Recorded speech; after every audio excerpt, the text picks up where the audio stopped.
Hello नमस्कार। जय हिंद साथियों, मैं अश्वनी गंगवार स्वागत करता हूं आपके अपने YouTube channel DK career classes में।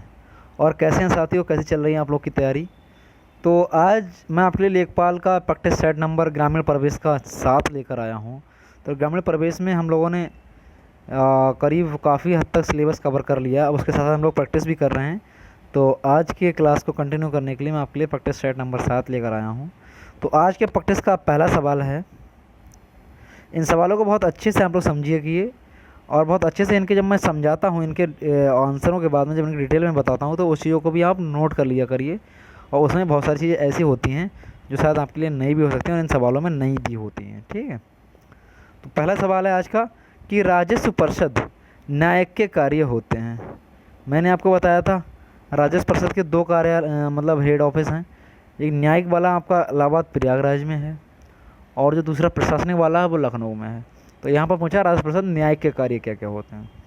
तो राजस्व परिषद न्यायिक के बहुत सारे कार्य होते हैं, जैसे वाद विवाद व अपील के कार्य, हिस्सेदारी वाले विवाद का निपटारा या पुनर्वलोकन का कार्य।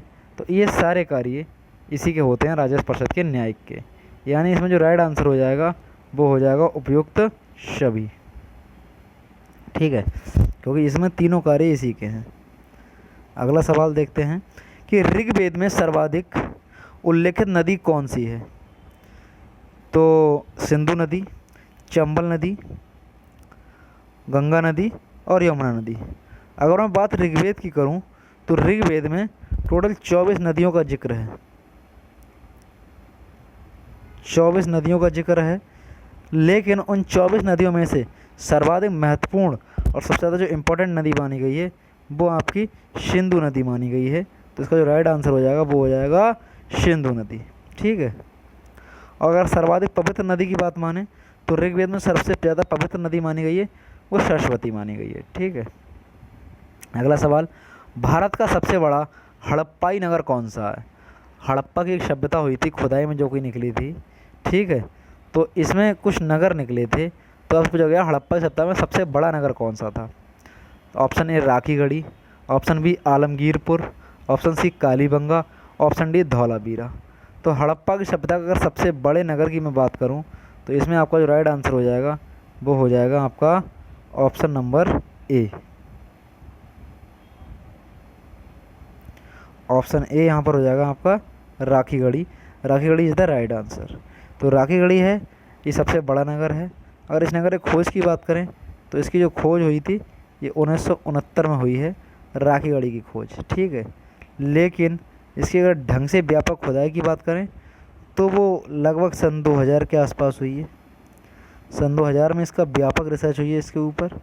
ठीक है, अगर इसकी खुदाई की बात करें कि इसकी खुदाई का श्रेय किसे जाता है तो ये व्यक्ति हैं अमरेंद्र नाथ।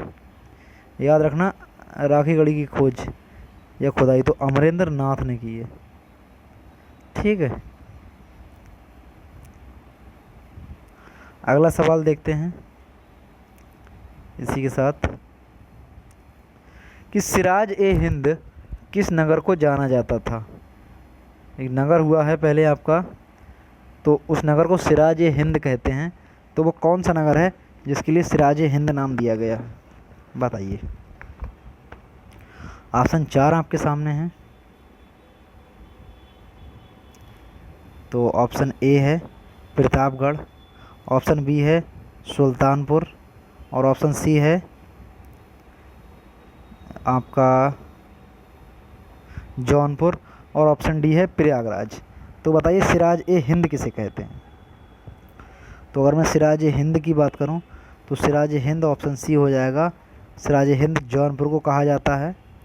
ठीक है, और ये इसलिए कहा जाता है क्योंकि ये उत्तर प्रदेश का बहुत ज़्यादा इम्पोर्टेंट इलाका है और उत्तर प्रदेश के बिल्कुल पूर्वांचल में स्थित एक ज़िला है, इसलिए इसको सिराज ए हिंद कहते हैं। हिंद का सिर माना जाता है इसको, इसलिए सिराज ए हिंद कहा गया है। और ये जो एक ऐसा ज़िला उत्तर प्रदेश का, इसकी एक इम्पॉर्टेंट बात यह है कि यहाँ पे लिंगानुपात जो है वो सबसे ज़्यादा है। जो 2011 की जनगणना हुई थी उसके अनुसार यहाँ का लिंगानुपात सबसे ज़्यादा है। लिंगानुपात क्या होता है, 1000 पुरुषों पर महिलाओं की संख्या। तो यहाँ पर जो 1000 पुरुषों पर महिलाओं की संख्या है वो 2011 जनगणना के अनुसार 1024 है। ठीक है, तो जौनपुर का सबसे ज़्यादा लिंगानुपात हमारे पूरे उत्तर प्रदेश में है। ठीक है, ये सवाल पूछा गया है। सबसे कम लिंगानुपात कहाँ है यूपी में, ये भी बता दीजिए आप लोग। सबसे कम लिंगानुपात की बात करें, सबसे कम लिंगानुपात गौतम बुद्ध नगर में है। ठीक है,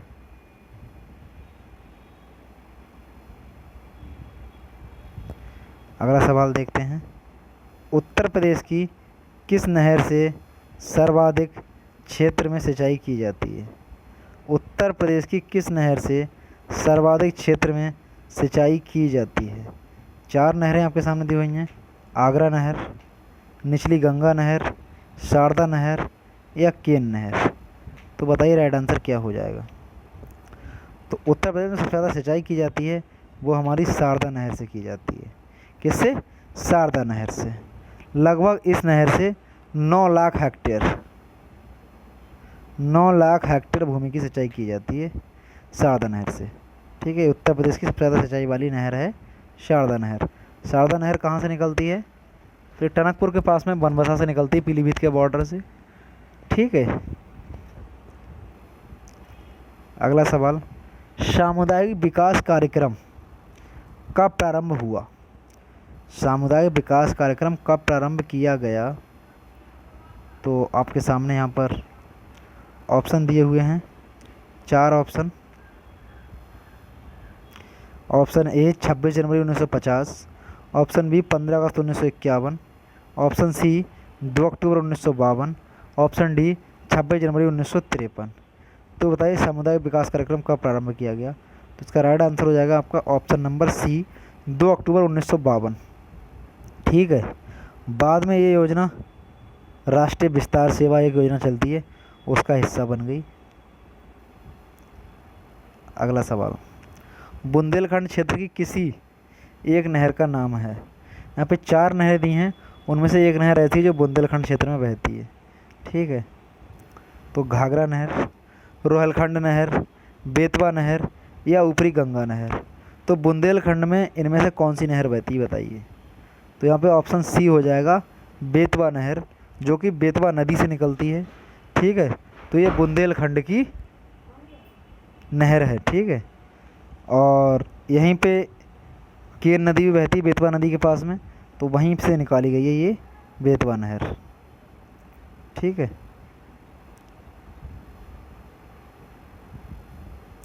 अगला सवाल देखते हैं, आइए।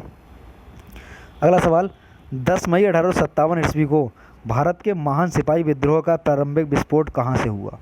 जो हमारी 1857 क्रांति हुई, तो उसकी पूछ रहे हैं ये लोग, शुरुआत कहाँ से हुई थी? झांसी से, मेरठ से, बलिया से या वाराणसी से? तो बलिया का एक सैनिक था जिसका नाम था मंगल पांडे, तो उसने इसकी शुरुआत की थी मेरठ की छावनी से। तो इसका राइट आंसर हो जाएगा मेरठ से।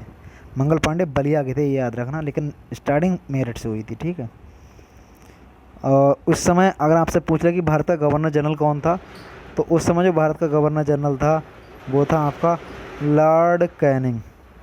कौन था? Lord Canning. ठीक है, इसी के साथ अगला सवाल देखते हैं।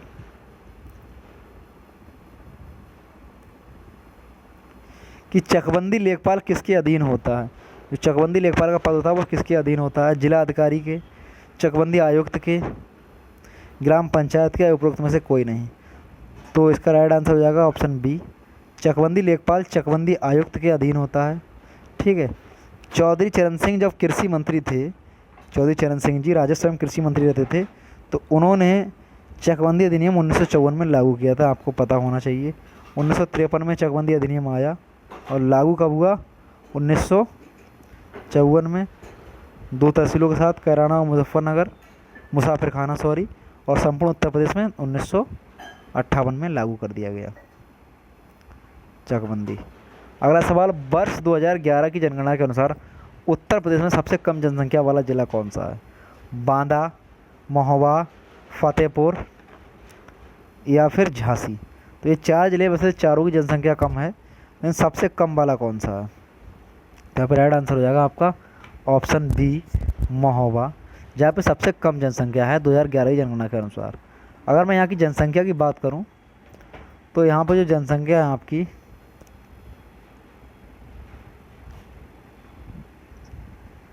8,75,000 और 958 लोग रहते हैं कहाँ पे, महोबा ज़िला में। सबसे कम जनसंख्या है यहाँ पर, ठीक है। और अगर मैं इसी प्रकार से बात करूँ सबसे ज़्यादा जनसंख्या वाला ज़िला कौन सा है, तो उत्तर प्रदेश का सबसे ज़्यादा जनसंख्या वाला ज़िला जो है वो है प्रयागराज। प्रयागराज में कितने लोग रहते हैं अब ये भी पता होना चाहिए। तो प्रयागराज में जो लोग रहते हैं वो रहते हैं 59,54,000 और 351। ये जनसंख्या है प्रयागराज की। सोचिए कहाँ 8 लाख, कहाँ 59 लाख, 59.5 लाख करीब। तो ये है आंकड़े 2011 जनगणना के, ठीक है। याद रखना सबसे कम जनसंख्या वाला जिला उत्तर प्रदेश का तो वो है महोबा, और सबसे अधिक जनसंख्या वाला जिला तो वो है प्रयागराज, ठीक है। आपसे नंबर नहीं पूछेगा लेकिन नाम पूछ सकता है। अगला सवाल है, निम्नलिखित में से कौन सा कार्य प्रशासनिक राजस्व परिषद के अंतर्गत आता है। तो ऑप्शन ए भू अभिलेखों का रखरखाव, ऑप्शन बी मालगुजारी या लगान वसूलना, ऑप्शन सी आपके सामने है भूमि अर्जन का काम, और ऑप्शन डी उपरोक्त सभी। तो बताइए इसका राइट आंसर क्या हो जाएगा, बताइए बेटा। तो बेटा मेरे हिसाब से इसका राइट आंसर होगा जो होगा ऑप्शन डी। देखो प्रशासनिक राजस्व परिषद है जो न्यायिक वाला का तो आपको मैंने कार्य बता दिया था, ये है राजस्व परिषद प्रशासनिक वाला। तो प्रशासनिक वाले का कहाँ हेड क्वार्टर, लखनऊ में है, और न्यायिक वाले का प्रयागराज में है।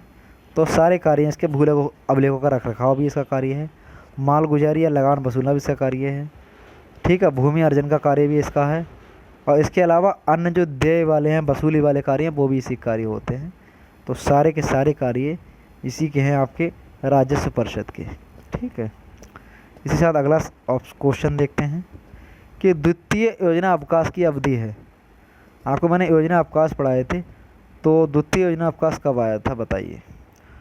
1990-92 में आया था ये, चारों ऑप्शन सुन लीजिए। 1978-80 में, 1990-92 में, 1996-98 में, 1995-2000 में। तो इसका जो राइट आंसर है ये हो जाएगा ऑप्शन बी, 1990 और 92 के बीच में आया था द्वितीय योजना अवकाश।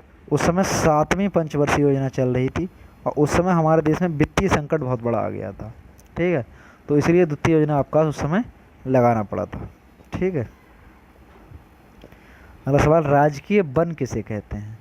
ऑप्शन ए जो वन पूर्णतया स्थानीय निकाय के नियंत्रण में हो, जो वन पूर्णतया राजकीय संरक्षण में हो, जिसमें वन में व्यक्तिगत अधिकार शामिल हों, या उपरोक्त में से कोई नहीं। तो बताइए राजकीय वन किसे कहते हैं। तो राजकीय वन वो होंगे जो पूर्ण रूप से राजकीय संरक्षण में हों, यानी ऑप्शन बी आपका यहाँ पे सही हो जाएगा। वो वन जो पूर्णतया सरकार के संरक्षण में होते हैं उनको ही हम लोग राजकीय वन कहते हैं, ठीक है। जबकि निजी प्रकार के वन पूर्णतया स्थानीय निकाय के नियंत्रण में होते हैं, यानी राजकीय वाले पूर्णतया राजकीय अंडर में होते हैं, सरकार के अंडर में होते हैं, ठीक है। तो यही सवाल था आपका। अब अगला सवाल देखते हैं कि उत्तर प्रदेश का भौतिक क्षेत्र है भाबर एवं तराई क्षेत्र, मध्य का मैदानी क्षेत्र, या दक्षिण का पठारी क्षेत्र, या उपरोक्त सभी। तो उत्तर प्रदेश को हमने बेटा 3 क्षेत्रों में बांटा है। अगर मैं आपको थोड़ा सा चित्र बना के दिखाना चाहूँगा, तो मान लिया अगर हमारा ये क्षेत्र है, ये हमारा यूपी है, तो जो ऊपर वाला एरिया ये हमारा भाबर वाला है एरिया, बीच वाला हमारा एरिया है ये मध्य का मैदान है, और नीचे वाला दक्षिण का पठारी भाग है, ये सी वाला है। तो हमारे जो तीनों हैं ये तीनों के हिसाब से हमने यूपी को बांटा है, 3 हिस्सों में यूपी को बांटा गया है, ठीक है।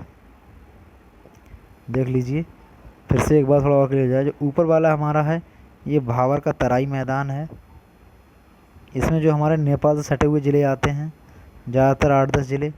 बीच वाला हमारा मध्य का मैदान है, और तीसरा वाला ये हमारा बुंदेलखंड और पूर्वांचल वाला इलाका है। तो 3 क्षेत्रों में यूपी को बांटा गया है, ठीक है। उत्तर प्रदेश का जो भौतिक क्षेत्रफल है उत्तर प्रदेश की भूमि है उसको 3 क्षेत्रों में बांटा गया है। तो इसका राइट आंसर हो जाएगा उपरोक्त सभी, ठीक है। अगला सवाल देखते हैं कि वन रिपोर्ट कितने वर्ष के अंतराल में जारी की जाती है। ऑप्शन ए 2 वर्ष, ऑप्शन बी 3 वर्ष, ऑप्शन सी 6 वर्ष, ऑप्शन डी 1 वर्ष। तो जो वन रिपोर्ट आती है हमारी, ये प्रत्येक 2 वर्ष में जारी की जाती है। ठीक है, ये बात आपको पता होनी चाहिए। आपका अभी जो लास्ट टाइम आई थी 2019 में आई थी, तब से अभी तक आ नहीं पाई है कोरोना की वजह से, लेकिन बन चुकी होगी, अगर अभी पब्लिश नहीं हुई है। तो 2019 वाले अभी आंकड़े हैं हमारे पास। तो प्रत्येक 2 वर्ष में के अंतराल में ये वन रिपोर्ट जारी की जाती है।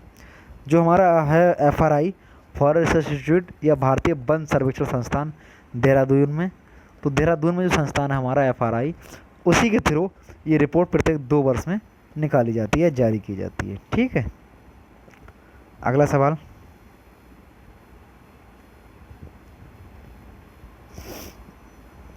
सवाल है आपका कि नहरों द्वारा उत्तर प्रदेश में कितने प्रतिशत खेती की जाती है। यही सवाल होगा शायद। हाँ, ये उत्तर प्रदेश में कुल सिंचित भूमि का कितना प्रतिशत नहरों द्वारा सिंचित है। आज सुबह क्लास में मैं सिंचाई ही पढ़ा रहा था और नहरें पढ़ा रहा था, तो वहाँ पे ये भी चीज़ें मैंने थ्योरी में पढ़ाई थी। तो देखिए, अगर हम बात करें नहरों की सिंचाई की, तो उत्तर प्रदेश में option A 30%, option B 40%, option C 18.2%, option D 5%। तो उत्तर प्रदेश में सर्वाधिक, अगर मैं सिंचाई की बात करूं, तो उत्तर प्रदेश में सर्वाधिक सिंचाई जो होती है वो हमारी ट्यूबवेल के द्वारा होती है। ठीक है, और नहरें जो हैं, इनसे जो सिंचाई की बात करें तो इससे 18.2% सिंचाई होती है आज भी हमारे यहाँ, और नहरों का नंबर सेकंड आता है। ठीक है, करीब 40, आई थिंक, ये मुझे कंफर्म सारे आंकड़े याद नहीं हैं, लेकिन अगर मैं पूरे उत्तर प्रदेश की बात करूँ, संपूर्ण पूरे उत्तर प्रदेश की, तो पूरे उत्तर प्रदेश की अगर हम बात करें तो 87.6% जो भूमि है हमारे उत्तर प्रदेश की, ये सिंचित भूमि है। यानी इतनी भूमि पर सिंचाई उपलब्ध है। इसके अलावा जो बची आपकी भूमि, उस पर सिंचाई उपलब्ध नहीं है और उस भूमि पर खेती हम लोग नहीं कर पाते हैं। तो इतनी भूमि सिंचित भूमि है। ठीक है, तो 18.2% आपकी जो है, जो कि किसके द्वारा की जाती है, आपकी नहरों के द्वारा। ठीक है, और इसके अलावा मैं बात करूं तो करीब 71%, 71-2% लगभग मोटा मोटा आंकड़ा है, जो कि 70 प्लस कह देता हूं मैं। ये आपके नलकूपों के द्वारा उत्तर प्रदेश की सिंचाई की जाती है। और उत्तर प्रदेश में 100% सिंचाई का आंकड़ा है, तो उसमें से करीब 70 प्लस आपका नलकूपों या ट्यूबवेल के द्वारा आपकी की जाती है, मोटर वगैरह टरबाइंस के द्वारा जो गांव में लगे होते हैं मोटर वगैरह। और 18-19% आपका इसके द्वारा की जाती है, नहरों के द्वारा। तो ये कितना हो गया आपका, 90 पे हो गया, करीब 90 के आसपास। और जो बचे आपके 10-11%, 9%, तो वो आपका अन्य स्रोत, जैसे तालाब हो गया या और भी हो गया, पोखर हो गया या कुएँ हो गए, इन सब के थ्रू। ठीक है, तो इसके साथ आगे बढ़ते हैं। विश्वकर्मा श्रम सम्मान योजना की शुरुआत कब हुई। तो विश्वकर्मा श्रम सम्मान योजना चलती है ये, तो 15 जनवरी सन 2014 को, 17 को, 24 जनवरी 2019 को, और 13 सितंबर 2018 को, या 24 दिसंबर 2017 को। तो हमारे उत्तर प्रदेश के ओजस्वी प्रधान, हमारे जो मुख्यमंत्री हैं, CM साहब हैं, अभी अपने गांव गए हुए हैं पंचूर। आपको पता होगा, खबरों में पढ़ रहे होंगे, अभी हाल ही में वो अपने गांव गए हुए हैं 2 दिन की यात्रा पर। कल गए थे वो, और आज भी अपने गांव में ही हैं। और उनका गांव पड़ता है उत्तराखंड में, पंचूर नाम का गांव है, जो कि पौड़ी गढ़वाल डिस्ट्रिक्ट में आता है। तो हमारे जो योगी जी हैं वो वहाँ से हैं, और 5 वर्ष बाद वो करीब अपने गांव में ठहरने गए हैं, क्योंकि 5 वर्ष पहले वो सांसद थे, 6 वर्ष पहले, तो उसी समय वो गए थे अपने गाँव में। तो उसके बाद फिर मुख्यमंत्री बने वो हमारे राज्य के, उसके बाद दोबारा मुख्यमंत्री बने हैं। तो फिर अभी पिछले वर्ष चुनाव में इतने बिजी थे, उनके पिताजी की डेथ हो गई, तब भी नहीं जा पाए। तो बेचारे अब पहुँचे हैं वो अपने गांव में 2 दिन के लिए। कल उन्होंने अपनी माताजी का आशीर्वाद लिया, आज उनके भतीजे का मुंडन संस्कार था, उसमें वो शामिल हुए, और आज बहुत सारे प्रोग्राम उन्होंने वहाँ किए। ठीक है, तो ये इन्हीं के द्वारा विश्वकर्मा श्रम सम्मान योजना की शुरुआत की गई है, जो कि 24 जनवरी सन 2019 को की गई थी। ठीक है, अगला सवाल। उत्तर प्रदेश में रानी लक्ष्मीबाई परियोजना किस नदी पर अवस्थित है। आपको बताना, रानी लक्ष्मीबाई परियोजना किस नदी पर स्थित है। तो option A Ramganga, option B Betwa, option C Bhagirathi, option D Ghaggar. तो भागीरथी तो बेटा यूपी में बहती नहीं है, ये आपके उत्तराखंड में बहती है, और फिर भागीरथी के बाद ये गंगा बन जाती है ये, तो गंगा नाम से यूपी में बहती है। तो बताइए इन चार में से कौन सी नदी सही होगी। तो रानी लक्ष्मीबाई परियोजना झांसी के पास में स्थित है। अगर बात करूं तो ये बेतवा नदी पर है। बेतवा नदी पर झांसी के समीप ये स्थित है और ये उत्तर प्रदेश और एमपी दोनों की योजना है ये। ठीक है, उत्तर प्रदेश और एमपी दोनों की योजना है बेतवा नदी की रानी लक्ष्मीबाई योजना, जो कि झांसी ज़िले में पड़ती है। ठीक है, इसके साथ अगला सवाल देखते हैं। किस प्रकार की मिट्टी अधिकतम पानी संजोए रखती है। ठीक है, ये मिट्टियाँ होती हैं, ऐसी कौन सी मिट्टी है जो अपने अंदर बहुत समय के लिए पानी रोक सकती है। ठीक है, ऑप्शन 4 आपके सामने है, भूड़, ऑप्शन बी राकड़, ऑप्शन सी मटियार और ऑप्शन डी लाल मिट्टी। तो बेटा इसका जो राइट आंसर हो जाएगा वो हो जाएगा ऑप्शन आपके सामने ऑप्शन बी। जो मटियार मिट्टी है तनुष, जो मटियार मिट्टी है बेटा, ये बहुत अधिक समय तक पानी संजोए रखती है और इसे हम, एक नाम इसका और है, इसे हम खादर भी कहते हैं या खादर मृदा भी कहते हैं मटियार मिट्टी को। ठीक है, जब मृदा नदियों द्वारा बाढ़ के साथ परिवर्तित होती है, बाढ़ के साथ लाई जाती है नई मृदा, तो उसको ही हम लोग खादर मृदा कहते हैं। ठीक है, इसमें चूना, पोटास, मैग्नीशियम और मैग्नीशियम तथा जैव तत्वों की मात्रा अधिक होती है और इसलिए ये मिट्टी अच्छी होती है। अगला सवाल है, भिलाई लौह संयंत्र जो कि छत्तीसगढ़ में लगाया गया है, किसके सहयोग से लगाया गया। रूस के सहयोग से, जर्मनी के सहयोग से, ब्रिटेन के सहयोग से या जापान के सहयोग से। तो आपको बताना है भिलाई लौह संयंत्र किसके सहयोग से लगाया गया। मैं आपको बता दूं, जब हमारी सेकंड पंचवर्षीय योजना आई थी, द्वितीय पंचवर्षीय योजना, जो कि 1956 से लेकर 1961 तक रही, इसमें ये संयंत्र लगाया गया और इसके साथ साथ दो संयंत्र और लगाए गए थे। एक राउरकेला जो कि उड़ीसा में है और एक आपका दुर्गापुर जो कि पश्चिम बंगाल में है। तो एक साथ ये 3 संयंत्र लगाए गए थे, तीनों ये लौह इस्पात संयंत्र हैं। तो तीनों के बारे में आपको बताऊंगा। तो अभी हमने जो सवाल है वो है हमारा आपसे कि भिलाई लौह संयंत्र जो छत्तीसगढ़ में है, ये किसकी सहायता से लगाया गया। तो जो भिलाई संयंत्र है हमारा भिलाई वाला, तो इसका राइट आंसर हो जाएगा ए। जो भिलाई आपका बनाया गया ये रूस की सहायता से लगाया गया है और ये कहाँ लगाया गया है, छत्तीसगढ़ में लगाया गया है। ठीक है, अगर मैं दूसरे की बात करूँ तो दूसरा वाला आपका है जो राउरकेला पड़ता है आपका उड़ीसा में, ये जर्मनी के सहयोग से बनाया गया। और तीसरा आपका दुर्गापुर, जो दुर्गापुर है आपका, ये पड़ता है आपका पश्चिम बंगाल में और पश्चिम बंगाल वाला किसी सहायता से बनाया गया है, ये ब्रिटेन की सहायता से बनाया गया है। कौन सा, दुर्गापुर लौह इस्पात संयंत्र। ठीक है, तो तीनों आपको याद कर लेने हैं, तीनों द्वितीय पंचवर्षीय योजना में आए थे। लौह के ये तीनों यंत्र हैं, पहला भिलाई संयंत्र है जो कि छत्तीसगढ़ में है, रूस की सहायता से है। दूसरा राउरकेला उड़ीसा में है जो कि जर्मनी की सहायता से है।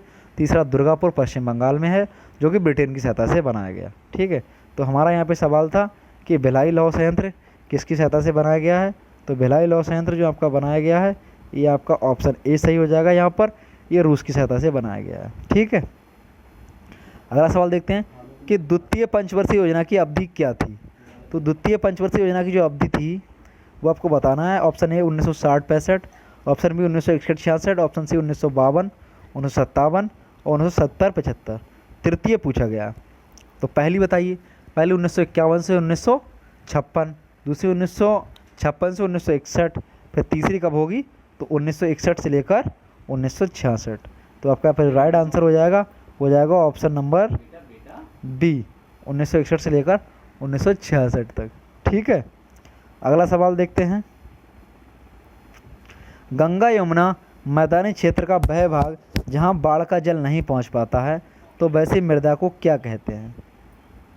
ऑप्शन ए जलोढ़ मृदा, ऑप्शन बी बांगर मृदा, ऑप्शन सी भूड़ मृदा, ऑप्शन डी खादर मृदा। तो जहाँ पे गंगा यमुना मैदानी क्षेत्र का भाग है जहाँ नदियों के बाढ़ का पानी नहीं पहुँच पाता है, तो ऐसी मिट्टी को हम लोग कहते हैं ऑप्शन बी बांगर मृदा। कौन सी मृदा, बांगर मृदा या बांगर मृदा। बांगर मृदा क्या होती है, ये बहुत पुरानी जलोढ़ मृदा और उपहार मृदा भी इसी को कहते हैं। ठीक है, बांगर मृदा पुरानी जलोढ़ मृदा या उपहार मृदा के नाम से भी जानी जाती है। अगला सवाल देखते हैं, जलोढ़ मृदा में किस रसायन की प्रचुरता रहती है। तो जलोढ़ मृदा में पोटास और चूना की, फास्फोरस और नाइट्रोजन की, मैग्नीशियम एवं सल्फर की या इनमें से किसी की नहीं। तो जलोढ़ मृदा में मैं बात करूं आपकी चूना की, पोटास की, मैग्नीशियम की और जैव तत्वों की मात्रा अधिक होती है। ठीक है, तो यहाँ पर आपका राइट आंसर हो जाएगा ऑप्शन ए पोटाश एवं चूना। ठीक है, इसके अलावा आप चाहो तो मैग्नीशियम भी लिख सकते हो। ठीक है, मैग्नीशियम को बोलते हैं हम Mg। ठीक है, मैग्नीशियम। तो इन तीनों की मात्रा इसमें अधिक होती है और ह्यूमस की यानी जैव तत्वों की भी। जो जलोढ़ मृदा होती है हमारी, ये मध्य मैदानी क्षेत्रों में पाई जाती है। ठीक है, इसके साथ अगला सवाल देखते हैं आज की क्लास का सेकंड लास्ट सवाल कि अनवरत योजना या रोलिंग प्लान किस प्रधानमंत्री ने शुरू की? जवाहरलाल नेहरू, इंदिरा गांधी, मोरारजी देसाई या लाल बहादुर शास्त्री? तो ये बात है 1978 की। उस समय इंदिरा गांधी जी का प्रशासन था, तो उनको हरा के मोरारजी देसाई पहले गैर कांग्रेसी प्रधानमंत्री बने और इन मोरारजी देसाई जी ने 1978 में 5वीं पंचवर्षीय योजना को समाप्त कर दिया और इसकी जगह पर ये अनवरत योजना या रोलिंग प्लान लेकर आए। कौन? मोरारजी देसाई जी। ठीक है, ये इंपॉर्टेंट योजना है, इससे सवाल आ जाता है। आज के सेशन का लास्ट सवाल कि उत्तर प्रदेश में तहसील दिवस या संपूर्ण समाधान दिवस प्रत्येक माह में कब होता है? प्रत्येक माह के 8 तारीख को, प्रत्येक माह के प्रथम एवं तृतीय मंगलवार को, प्रत्येक माह के प्रथम शनिवार को या उपरोक्त में से कोई नहीं। तो इसका जो राइट आंसर हो जाएगा ये हो जाएगा प्रत्येक माह के प्रथम एवं तृतीय मंगलवार को। मंगलवार को होता है पहले मंगलवार को महीने के और तीसरे मंगलवार को। ठीक है, ये बात याद रखना। इसमें होता क्या है, इसको तहसील दिवस कहते हैं या संपूर्ण समाधान दिवस कहते हैं। ये प्रत्येक माह के पहले और तीसरे मंगलवार को होता है। इस दिन जितनी भी पूरे तहसील की शिकायतें होती हैं उन सभी शिकायतों को लिखित रूप में तहसील में अधिकारी तहसीलदार एसडीएम डीएम साहब बैठते हैं और जनता की शिकायतें सुनते हैं और उनका समाधान करते हैं, इसलिए इसका नाम संपूर्ण समाधान दिवस कहा गया है। ठीक है, तो ये था आज का लास्ट सवाल, इम्पॉर्टेंट था तहसील दिवस। तो बेटा अभी आप लोग लगे रहिए, एग्ज़ाम की आपकी डेट आ गई है, मंजिल अब दूर नहीं है दोस्तों। तो यूँ ही लगातार मेहनत करते रहिए, आप लोग के लिए सफलता अवश्य मिलेगी, सफलता आपके कदम अवश्य चूमेगी। निराश मत होइएगा, लगे रहिए, लगातार मेहनत कीजिएगा, सफलता जरूर मिलेगी। तो इसी के साथ हमारे चैनल से जुड़े रहिएगा। चैनल से जुड़े रहने के लिए बहुत बहुत धन्यवाद। Thanks for watching, like share and subscribe the channel and share. Thank you all of you.